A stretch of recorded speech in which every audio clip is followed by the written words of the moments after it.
Sorotan terkini berita 757.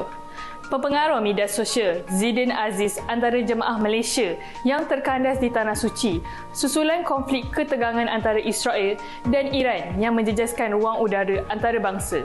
Zidane atau nama penuhnya Mas Zidane Zidane Abdul Aziz, 23 tahun berkata penerbangan pulang membabitkan rombongannya serta jemaah lain dibatalkan pada saat akhir berikutan perkembangan konflik yang semakin memuncak. Beliau menerusi threads memohon orang ramai mendoakan keselamatan mereka dan berharap semua jemaah berada dalam perlindungan Allah sepanjang berada di Tanah Suci. Netizen turut mendoakan keselamatan Zidane yang juga anak Allahyarham Aziz Desa serta jemaah lain ketika konflik di Timur Tengah semakin tegang dengan serangan peluru berpandu dilaporkan di beberapa kawasan. Seramai 1,500 penagih secara sukarela menyerah diri kepada Pusat Pemulihan Penagihan Narkotik PASPAN untuk menjalani rawatan pemulihan menurut Kementerian Dalam Negeri KDN.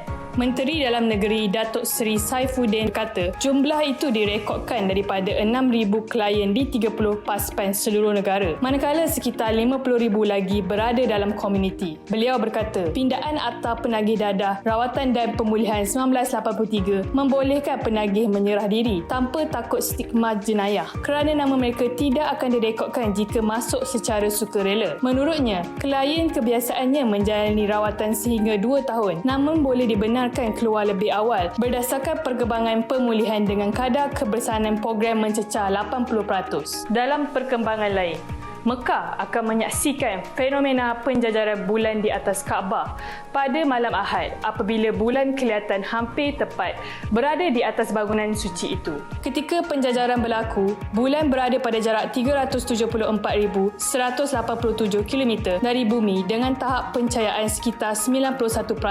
Fenomena itu berlaku apabila kedudukan bulan sejajar dengan gugusan bintang Al-Natra dalam buruj Cancer. Penjajaran cakrawala itu membolehkan pemerhati di seluruh dunia menentukan arah kiblat dengan tepat dengan melihat ke arah bulan ketika ia melintasi meridian Mekah.